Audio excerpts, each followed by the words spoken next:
Jimmy, de 8 años, llega a casa desde la escuela con una nota del maestro que dice: Jimmy ha robado un lápiz a su compañero de pupitre. El padre se pone furioso, hace todo lo posible para sermonear a Jimmy y hacerle saber lo disgustado y decepcionado que está, y le castiga durante 2 semanas. Y espera a que venga tu madre, dice el chico con tono amenazador. En todo caso, concluye, si necesitabas un lápiz, ¿por qué no lo decías? ¿Por qué no lo pedías y ya está? Sabes muy bien que puedo traerte docenas de lápices de la oficina.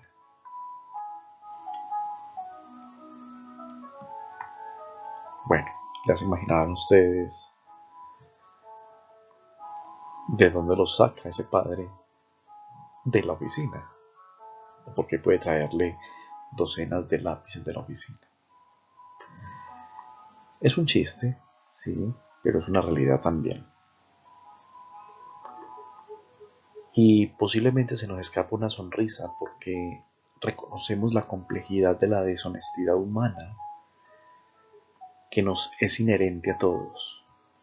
Consideramos que hay motivos para castigar a un niño que roba un lápiz a un compañero de clase, pero estamos dispuestos a llevarnos lápices del trabajo sin dudarlo ni un instante.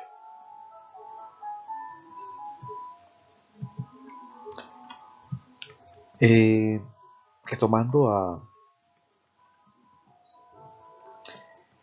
eh, la lectura, perdón, pero se me fue en este momento el nombre del autor. Eh, entenderán que a veces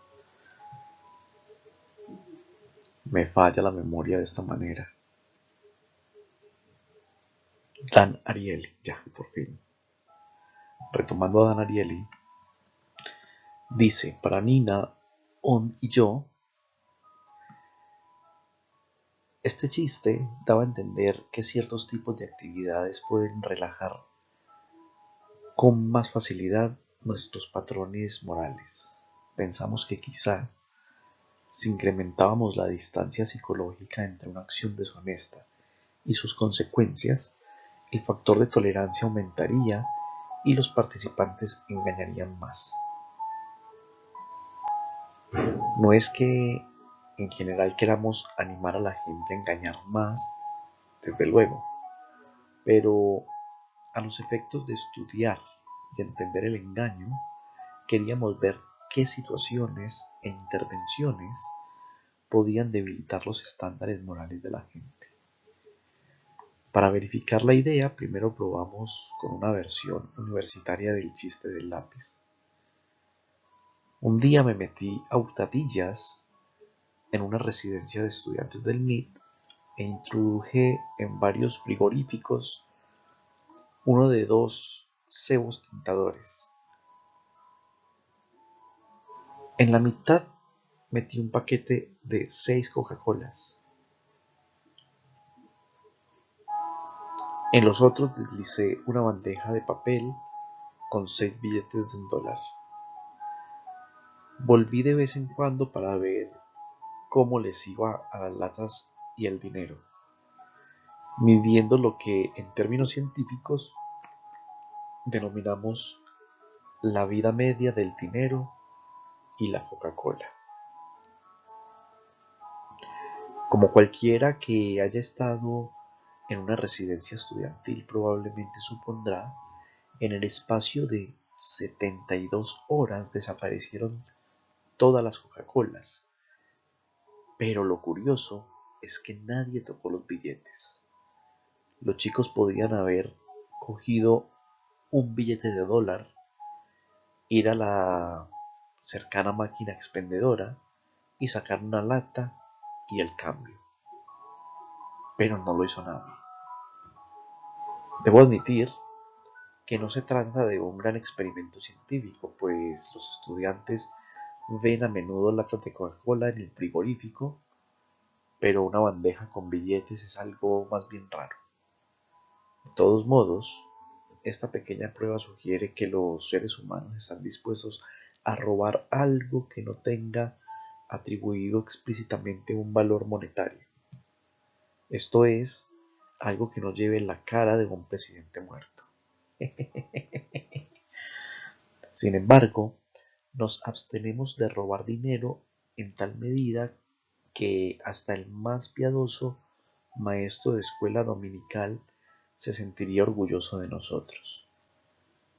Del mismo modo, tal vez cojamos del trabajo papel de impresora, pero sería muy improbable que cogiéramos $3.50 de la caja de gastos menores con la finalidad de comprar papel para la impresora de casa. Para analizar la distancia entre el dinero y su influencia en la deshonestidad de una forma más controlada, creamos otra versión del experimento de la matriz, esta vez incluyendo una condición en la que el engaño estaba unos pasos alejados del dinero. Como en los experimentos anteriores, los participantes de la condición trituradora tenían la oportunidad de destruir sus hojas y mentir sobre el número de matrices resueltas correctamente. Cuando terminaban la tarea, destruían el papel, se acercaban al experimentador y decían: he resuelto X número de matrices, deme tantos dólares, por favor. Hago aquí una aclaración. Si usted está escuchando este video sin haber, o este audio, este podcast, sin haber escuchado el anterior, probablemente no entiende a qué me refiero con las matrices. Tendría que escuchar el primer podcast que habla sobre la ciencia de la mentira, aquí mismo en Mentes en Luna,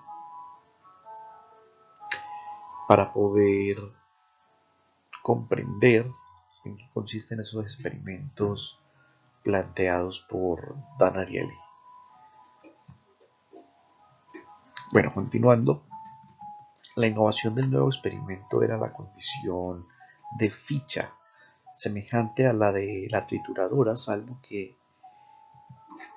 en el hecho de que los participantes cobraban en fichas de plástico y no en dólares.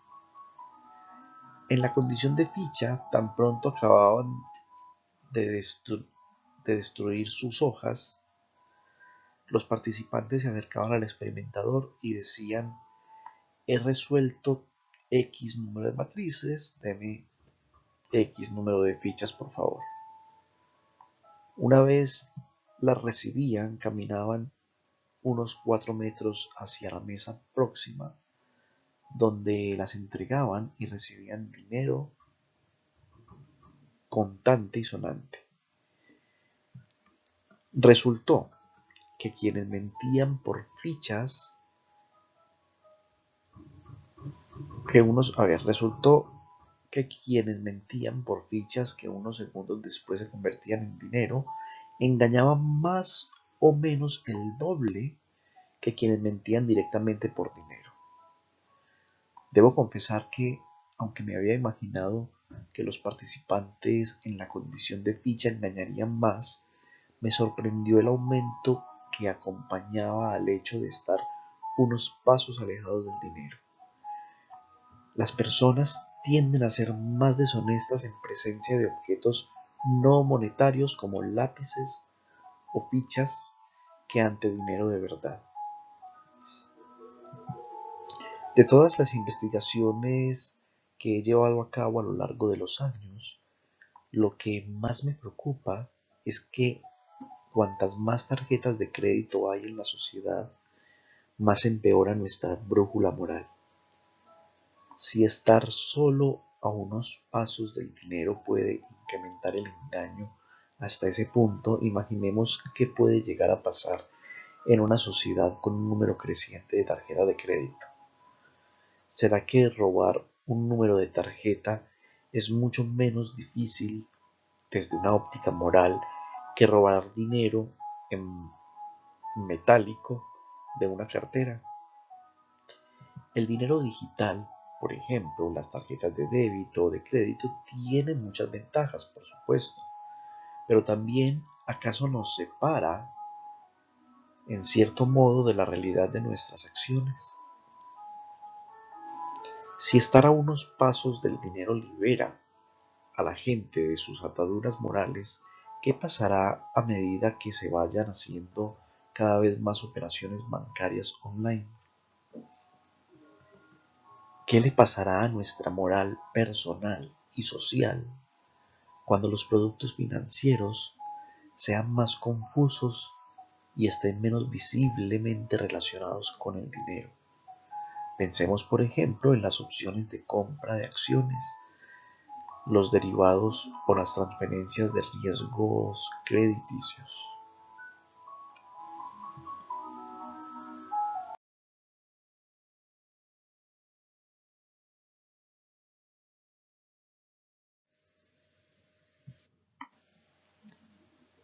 Algunas empresas ya saben esto.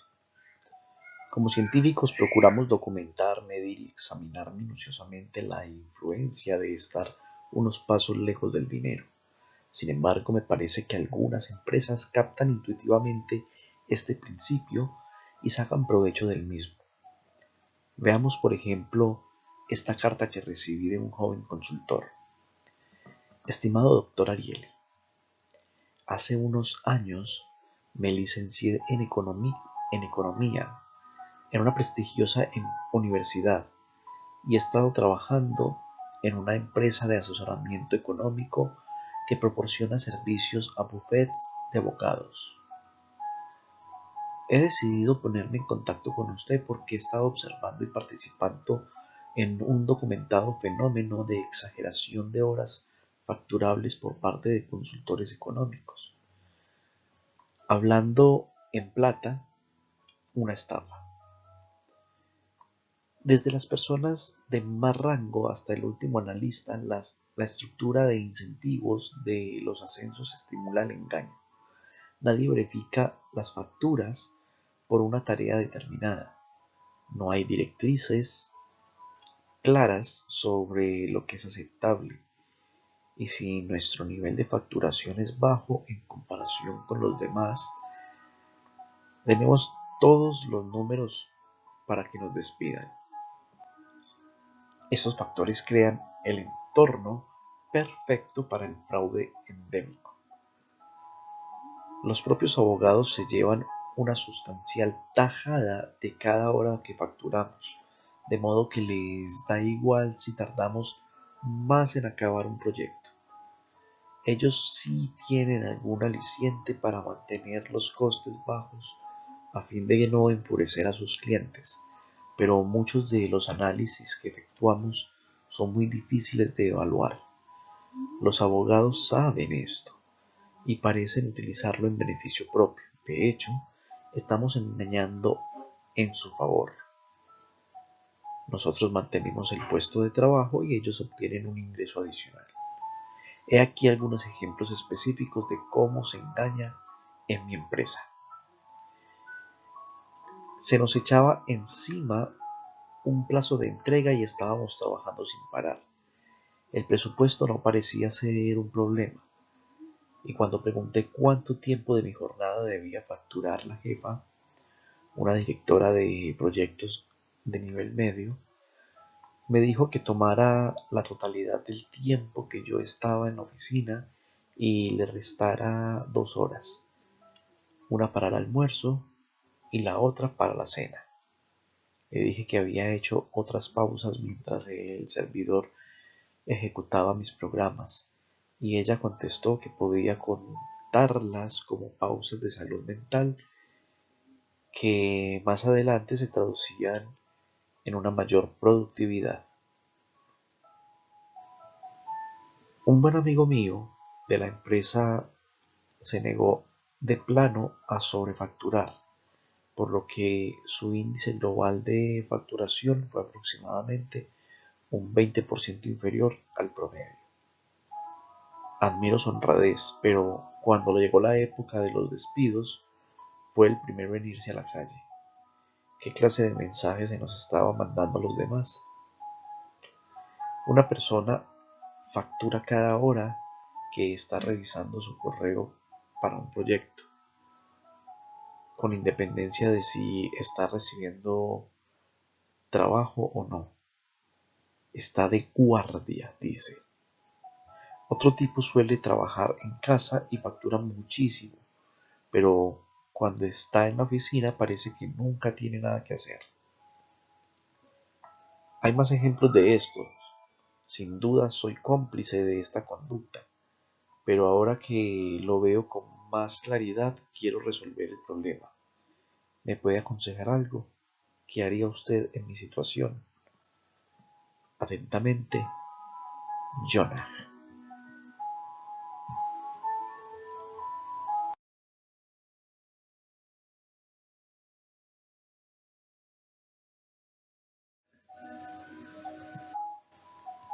Por desgracia, el problema apuntado por Jonah es corriente y deriva directamente de cómo pensamos en nuestra propia moralidad.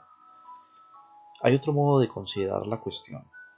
Una mañana descubrí que alguien había roto la ventanilla de mi coche y había robado mi GPS portátil. Me enfadé, como es lógico, pero en cuanto al impacto sobre mi futuro económico, este delito tuvo poco efecto. Pensemos, sin embargo, en lo que me han ido sacando con los años mis abogados, agentes de bolsa, gestores de fondos de inversión inmobiliaria, agentes de seguro y otros cuando me han cobrado un poco de más. Han añadido honorarios ocultos, etcétera. Quizá cada una de estas acciones no es en sí misma una significativa, muy significativa desde el punto de vista económico, pero todas juntas equivalen a algo más que unos cuantos dispositivos de navegación. Al mismo tiempo, me parece que, a diferencia de la persona que se llevó mi GPS, estos infractores de guante blanco se consideran a sí mismos personas muy éticas porque sus acciones son bastante insignificantes. Es más, están varios pasos alejadas de mi bolsillo. Lo positivo es que tan pronto entendemos cómo aumenta nuestra deshonestidad cuando estamos a cierta distancia del dinero, podemos intentar aclarar y recalcar las conexiones entre nuestras acciones y las personas afectadas. También podemos tratar de acortar la distancia entre las acciones y el dinero en cuestión. Si tomamos estas medidas, seremos más conscientes de las consecuencias de nuestras acciones y de este modo seremos más honestos.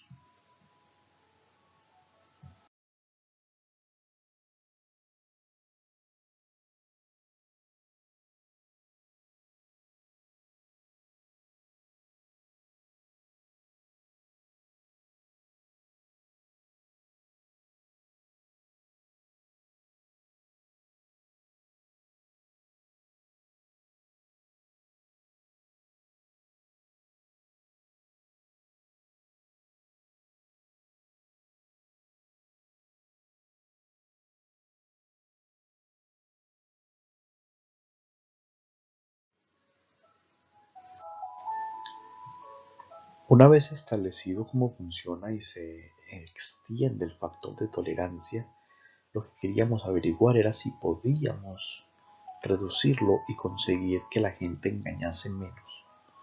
También alumbramos esta idea con un chiste. Un hombre visiblemente irritado va un día a ver a su rabino y le dice: Rabino, no te vas a creer lo que me ha pasado. La semana pasada alguien me robó la bicicleta de la sinagoga. Al oírlo, el rabino se queda muy afectado, pero tras pensar un rato sugiere una solución. La semana que viene, ven al oficio religioso, siéntate en la fila de adelante y cuando yo recite los 10 mandamientos, vuélvete y mira a la gente de atrás. Y si cuando lleguemos al no robarás, alguien no puede mirarte a los ojos, ese es el hombre. El rabino está muy satisfecho con su propuesta y el otro también. Llega el día del oficio y el rabino siente una gran curiosidad por ver si su consejo surte efecto. Espera al hombre en la puerta de la sinagoga y le pregunta: ¿qué? ¿Ha ido bien? Como un hechizo, responde el otro. En cuanto usted dijo no cometerás adulterio, recordé dónde había dejado la bicicleta. Lo que sugiere esta historieta es que los recuerdos y la conciencia de los códigos morales, como los 10 mandamientos, pueden tener un efecto en el modo de contemplar nuestra conducta. Inspirados por la lección de esta anécdota, Nina, On y yo, qué chiste tan malo. Ay, no, continuemos. Nina, On y yo llevamos a cabo un experimento en la Universidad de California, Los Ángeles. Dividimos en dos grupos, más bien en dos, a un grupo de 450 personas. A los de una mitad les pedimos que intentasen recordar los 10 mandamientos y luego les indujimos a engañar en una tarea de matrices. A los de la otra mitad les dijimos que intentaran recordar 10 libros y que hubieran leído, 10 libros que hubieran leído en el instituto antes de soltarlos en el ensayo de las matrices con la oportunidad de engañar. En el grupo de los 10 libros observamos el típico engaño generalizado. Por su parte, en el grupo de los 10 mandamientos no advertimos trampa alguna. Y ello pese a que del grupo fue capaz de recordar los 10. A ver, y ello pese a que nadie del grupo, ya estoy quedándome dormido, y ello pese a que nadie del grupo fue capaz de recordar los 10. Este resultado es muy interesante. Al parecer, solo con intentar recordar los patrones morales bastaba para mejorar la conducta.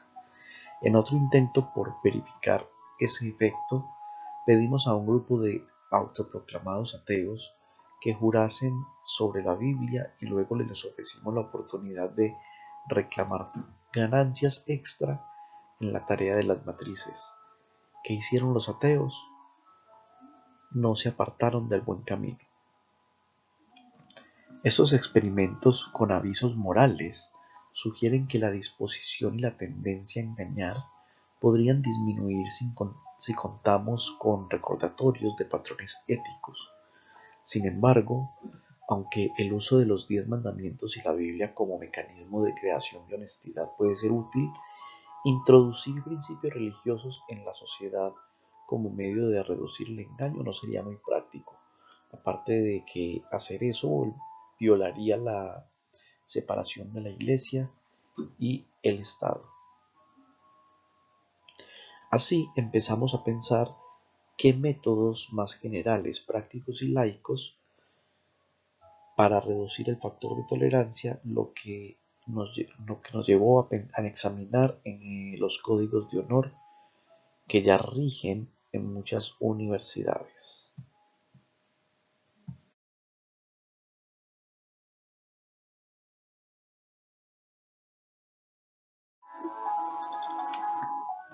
Para averiguar si los códigos de honor funcionan, pedimos a un grupo de estudiantes del MIT y de Yale que firmaran uno de estos códigos antes de ofrecer a la mitad de ellos la oportunidad de engañar en la tarea de matrices. Me estoy tragando palabras. Ya estoy medio dormido, son las 10 y 14 de la noche del 15 de septiembre del 2022. Hasta no sé ni qué es, ya había sido 2002.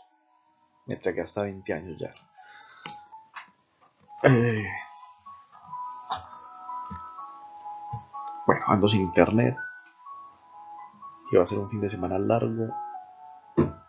Y no sé si aburrido, porque igual me entretengo viendo películas que tengo descargadas, leyendo, preparando sus videos que me gusta hacerlo.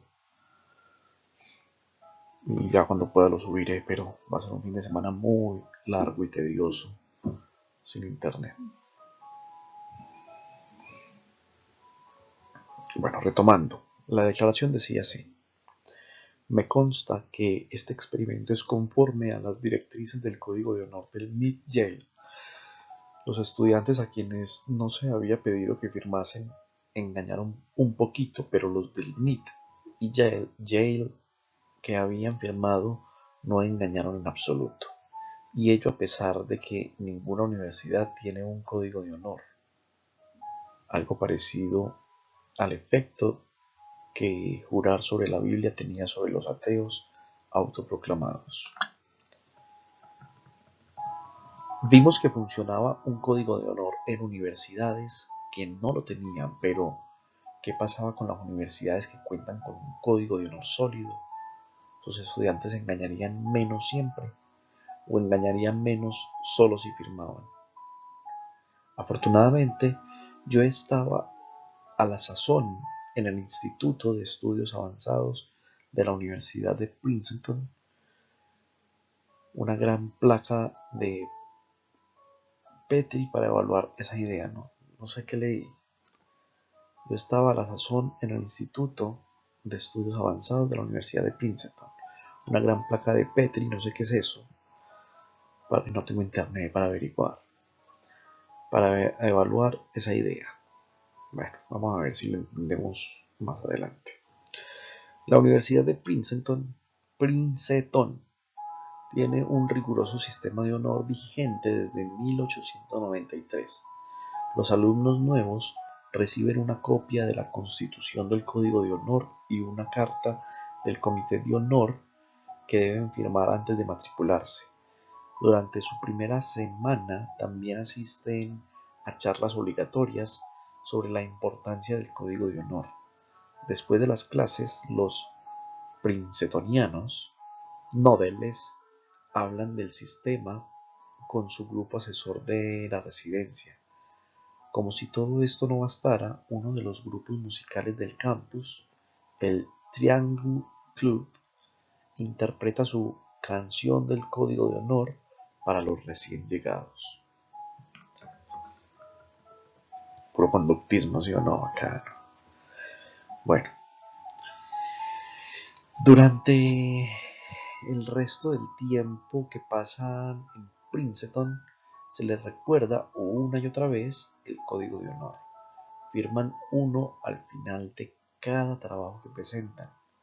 Este documento representa mi trabajo en conformidad con las normas de la universidad. Firman otro compromiso en cada examen, test o formulario. Prometo por mi honor que no he violado el código de honor durante estos exámenes.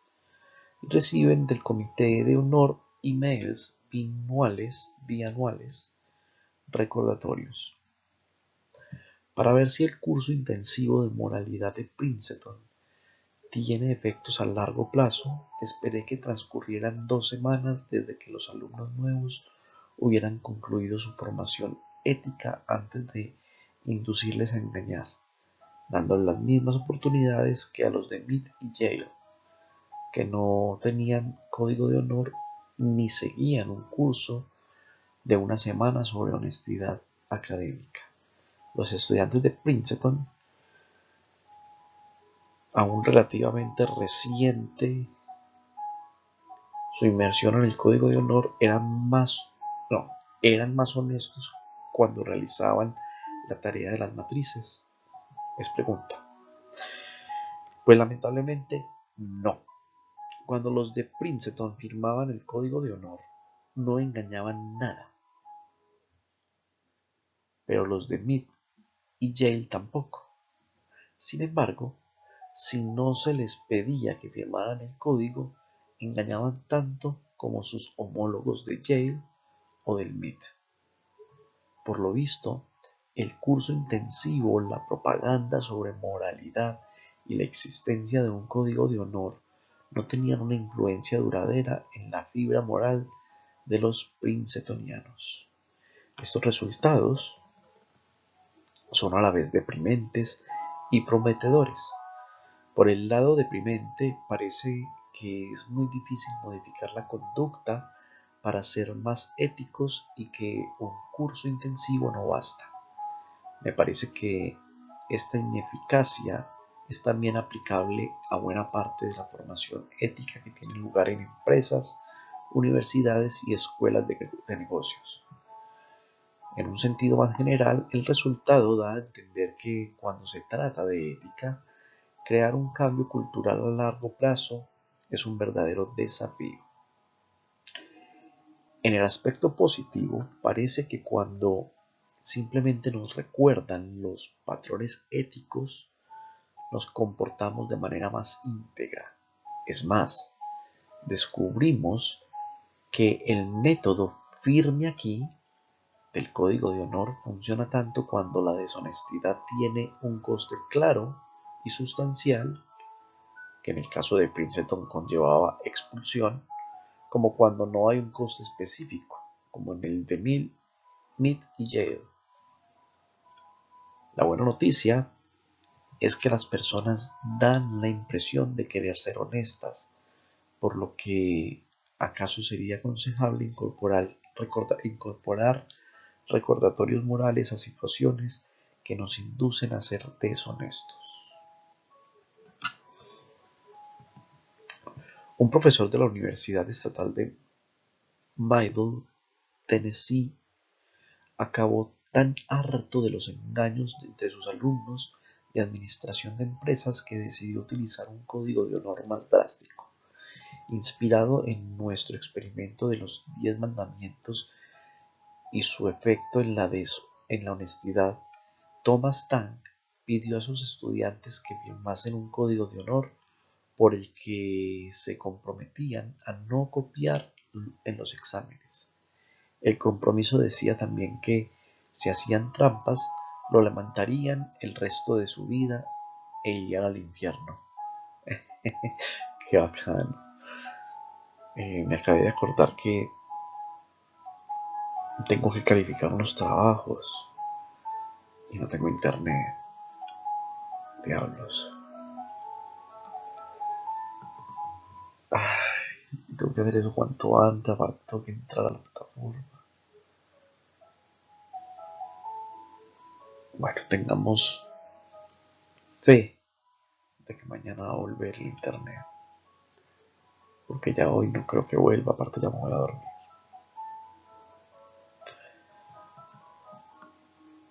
Los alumnos que no creían forzosamente en el infierno ni aceptaban que ese pudiera ser su destino, estaban escandalizados.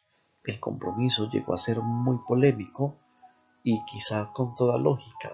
Tan fue muy criticado por su iniciativa. A la larga tuvo que volver a la promesa vieja, sin infierno.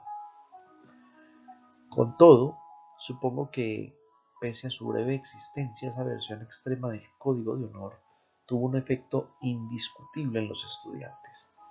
También creo que la indignación, ya no solamente me trago palabras, sino que le pongo letras que no están. También creo que la indignación de estos revela hasta qué punto puede ser efectivo un compromiso de esta naturaleza. Los futuros hombres y mujeres de negocios debieron de sentir que era mucho lo que estaba en juego. De lo contrario, no se habrían preocupado tanto. Imaginémonos ante un documento así. ¿Lo firmaríamos tan tranquilos? Firmarlo influiría en nuestra conducta. Y si tuviéramos que firmarlo justo antes de rellenar nuestro informe de gastos.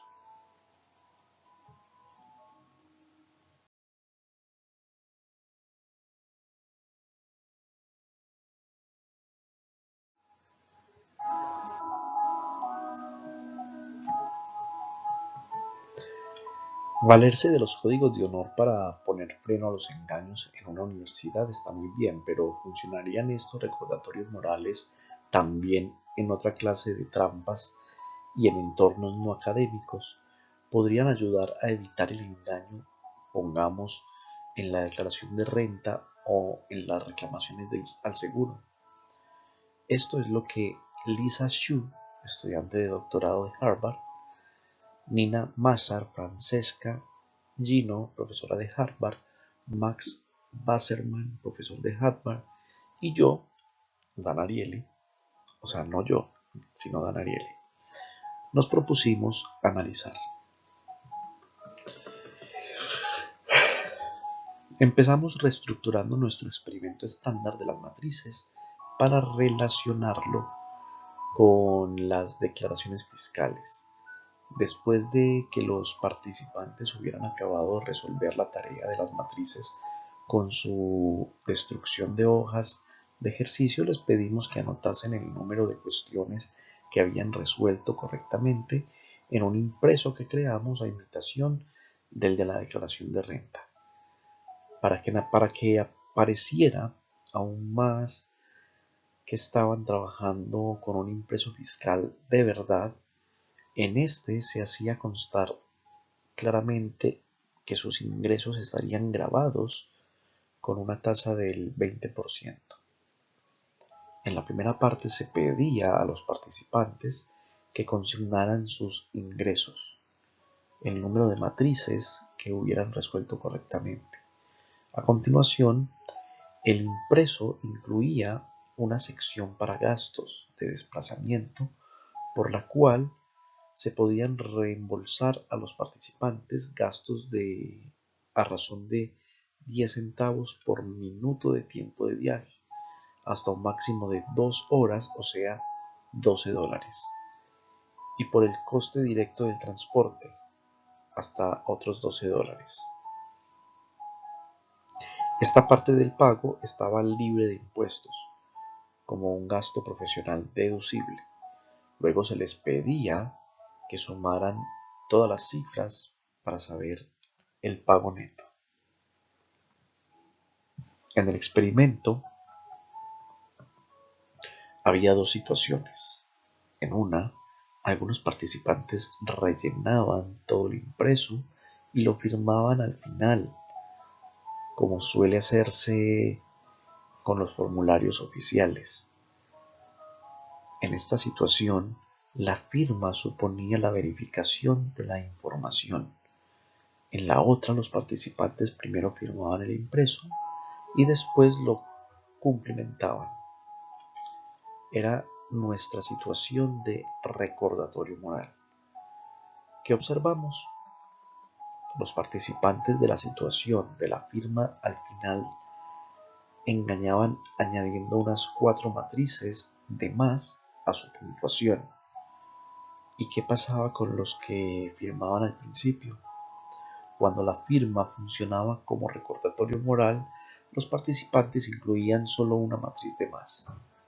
No estoy seguro de cómo se siente uno con solo una matriz adicional. Al fin y al cabo sigue siendo un engaño, pero toda vez que la única diferencia entre las dos condiciones era la ubicación de la firma, considero que es un medio prometedor para reducir la deshonestidad. Nuestra versión de la declaración de renta nos permitió analizar las solicitudes de reembolso por desplazamientos. No sabíamos realmente cuánto tiempo pasaban los participantes viajando, pero sí dábamos por supuesto que debido a la debido a aleate, al, no, aleatoriedad. Bueno, consideren que tengo ya un ojo cerrado, ¿sí? Estoy leyendo solo con el ojo izquierdo. La cantidad promedio de ese tiempo era básicamente la misma en ambas situaciones. Podríamos ver en cuál de ellas se declaraban más gastos. ¿Se entendió? A ver, No sabíamos realmente cuánto tiempo pasaban los partidos. Estoy repitiendo, ¿no? Cuánto tiempo pasaban los participantes viajando, pero sí dábamos por supuesto que debido a la alea- al- aleatoriedad, la cantidad promedio de ese tiempo era básicamente la misma en ambas situaciones. Podríamos ver en cuál de ellas se declaraba más gastos. Es que estoy leyendo muy mal. Si consideramos que era básicamente la misma en ambas situaciones, podríamos ver en cuál de ellas se declaraba más gastos. Ahora sí creo que me entendió. Y lo que observamos fue que la cantidad de solicitudes de reembolso obedecía al mismo patrón. Los que firmaban al final decían tener unos gastos de desplazamiento medios de $9.62, mientras que los del recordatorio moral, o sea, con la firma al principio, afirmaban haber gastado un promedio de $5.27.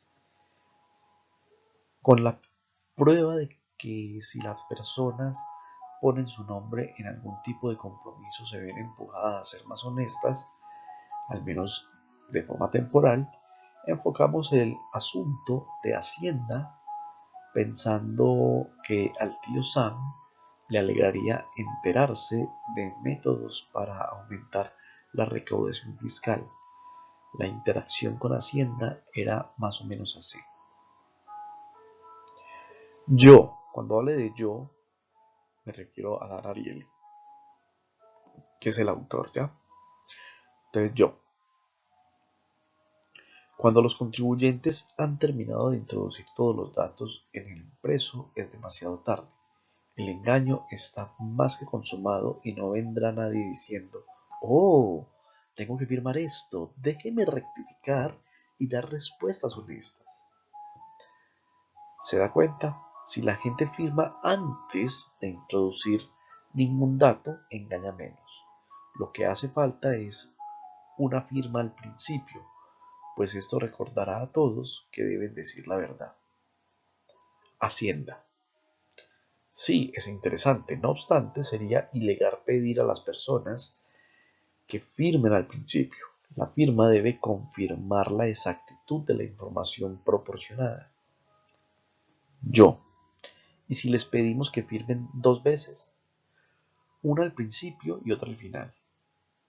De este modo, la del principio funcionaría como compromiso, recordándole a la gente el patriotismo, la fibra moral, la madre, la bandera, el pastel de manzana casero. Y la del final sería la verificación. Hacienda. Ya, pero esto podría confundir. Qué complicados. Yo. ¿Ha mirado usted recientemente el código impositivo o los impresos de la renta? Hacienda. Sin respuesta. Yo. A ver qué le parece esto. En el primer punto del impreso podríamos preguntar al contribuyente si le gustaría donar $25 a un grupo operativo de lucha contra la corrupción.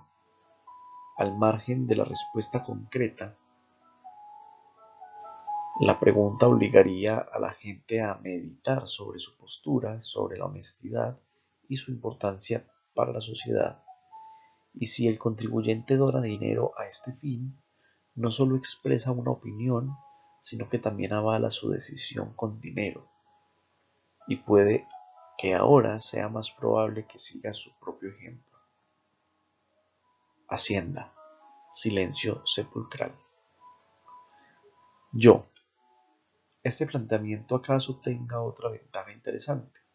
Sería posible identificar a los contribuyentes que decidieran no donar y hacerles una auditoría. Hacienda. ¿Quiere usted de veras hablar de auditorías? Bueno, aquí termina el diálogo entre Dan Ariely y Hacienda. Estaba pensando en algo. A ver, no sé. Lo que pasa es que a veces no quiero interrumpir mientras hago la lectura, pero a cada rato me ocurren cosas intermedias y por no interrumpir y continuar la lectura hasta un punto donde pudiera hacerlo, se me olvida y no sé, iba a decir algo importante. Pero como no lo dije, no pasó. Pese a la reacción de Hacienda, no, ya me acordé, sí. Ya me acordé, no me acordé en realidad, pero lo tengo en la punta de la lengua. Estoy pensando en la importancia de esto y la forma en cómo se puede plantear. Bueno, pese a la reacción de Hacienda, voy a cambiar de ojo, aunque con este veo un poquito borroso. No nos desanimamos y seguimos buscando oportunidades para examinar nuestra idea de firmar primero. Al final tuvimos un cierto éxito al dirigirnos a una importante compañía de seguros que confirmó nuestra ya corroborada teoría de que la mayoría de las personas engañan, aunque solo un poco. Sus responsables nos explicaron que, a su juicio, muy pocas personas engañan de manera flagrante, provocando un incendio, fingiendo un robo, etc. Pero muchas que sufren una pérdida de bienes no tienen problema alguno en exagerar la pérdida en unos 10, en un 10 o un 15%. Un televisor de 30 pulgadas pasa a tener 40. Un collar que tenía 18 quilates tiene ahora 22 y así sucesivamente. Fui a sus oficinas centrales y pasé el día con los capitostes de la empresa, intentando hallar maneras de reducir la deshonestidad en las reclamaciones. Surgieron un montón de ideas, por ejemplo, que la gente tuviera que declarar las pérdidas en términos muy concretos y procurarse detalles más específicos, dónde y cuándo compró los artículos, para que hubiera menos ambigüedad moral, o que, no, eso es lo que va es tediosa la cuestión, o que en el caso de una pareja que perdiera la casa en una inundación, ambos debieran coincidir en lo perdido, aunque como veremos más adelante, el engaño como infección sería el capítulo número 8, todavía falta pelear allá. Y el 9, engaño en colaboración, esta idea concreta puede salir mal. ¿Y si poníamos música religiosa cuando la gente estuviese en espera? Y por supuesto, la situación en que los individuos tuvieran que firmar al principio el impreso de reclamación o incluso junto a cada artículo reclamado. Como suele pasar con las empresas grandes, las personas que conocí llevaron las ideas a sus abogados. ¿Quiénes? Los abogados, siempre los abogados. Quienes por fin, al cabo de 6 meses, dijo que no se demoraron nada, 6 meses, lo hicieron rapidísimo, chupasangres. Quienes por fin al cabo de 6 meses dieron señales de vida. No estaban dispuestos a permitirnos intentar ninguno de estos enfoques. Unos días después, mi contacto en la compañía me llamó y se disculpó por no ser ellos capaces de intentar poner en práctica ninguna de nuestras ideas. También me dijo que había un impreso de seguro de automóviles relativamente poco importante que podíamos utilizar en un experimento. El impreso pedía a las personas que anotasen la lectura actual de kilometrajes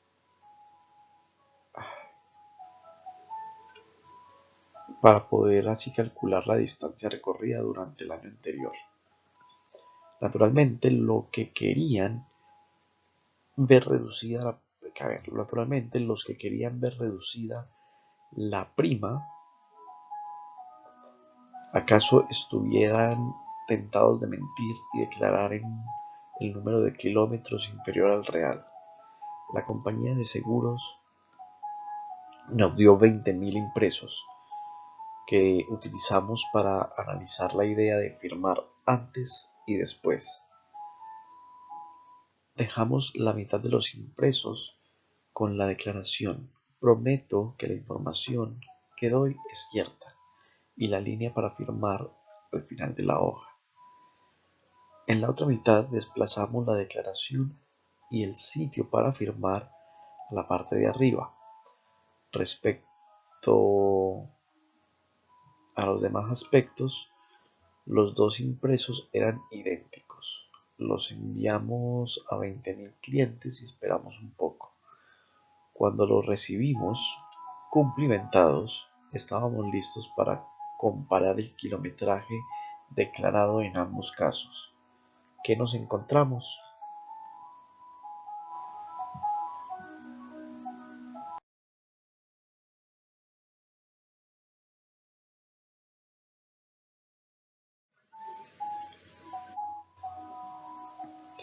En cuanto al número de kilómetros recorridos el año anterior, los que firmaron el impreso al principio habían conducido una media de 41.760 kilómetros, y los que estamparon la firma al final, 37.920, una diferencia de 3.840. Ahora bien, de los que firmaron al principio no sabemos cuántos condujeron realmente, por lo que no sabemos si fueron realmente honestos, aunque sí nos consta que engañaron mucho menos.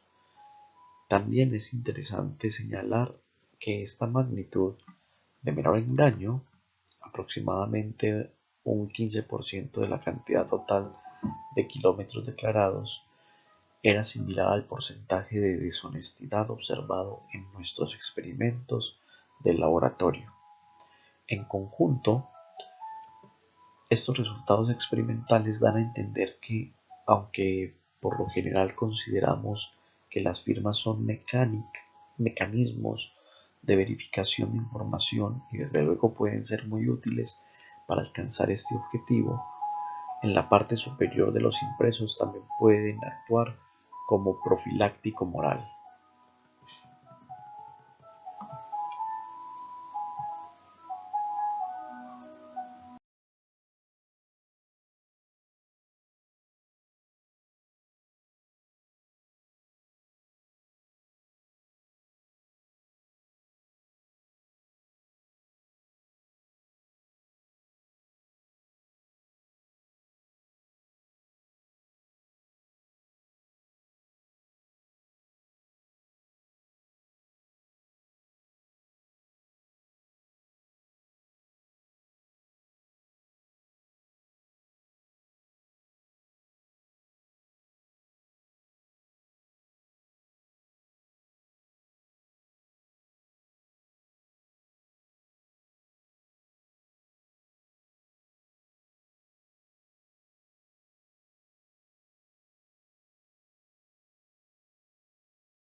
Cuando pregunto cómo podríamos reducir los delitos en la sociedad, la respuesta habitual es la de poner más policía en la calle y castigar con más dureza a los delincuentes. Cuando pregunto a altos ejecutivos de empresa qué harían para resolver el problema del robo interno, el fraude, las reclamaciones abusivas, el informe de gastos o el sabotaje, cuando los trabajadores hacen cosas para perjudicar al empresario sin que ello les reporte beneficios concretos, normalmente sugieren políticas de supervisión más estrictas y de tolerancia cero. Cuando los gobiernos intentan reducir la corrupción o elaborar normas para conductas más honestas, suelen promover la transparencia. También lo llaman políticas de claridad, como remedio para las enfermedades de la sociedad. Desde luego, escasean las pruebas de que alguna de estas soluciones sea efectiva. Por contraste, los experimentos aquí descritos ponen de manifiesto que hacer algo tan sencillo como recordar patrones morales en el momento de la tentación puede hacer maravillas para reducir el comportamiento deshonesto o evitarlo del todo. Hago aquí un comentario al respecto, claro, siempre y cuando la persona que va a cometer el acto deshonesto tenga principios morales, ¿no? Hay que partir por allí, tenga desarrollada una moralidad, que normalmente la hay. Lo que pasa es que varía mucho de acuerdo al contexto, a la cultura, a la crianza, en fin, continuando. Este planteamiento surte efecto aunque los códigos morales específicos no formen parte de nuestro sistema de creencias personal. Bueno, aquí creo que me está respondiendo o me está... Es como si me hubiera leído la pregunta el Danieli. No, como si me hubiera escuchado mi comentario. E inmediatamente me responde. Y esto se puede entender con el ejemplo de los ateos que se mencionaba anteriormente. Si bien son declarados ateos, o se declaran, se autoproclaman ateos, al momento en que juraban frente a una Biblia, cometían menos infracciones.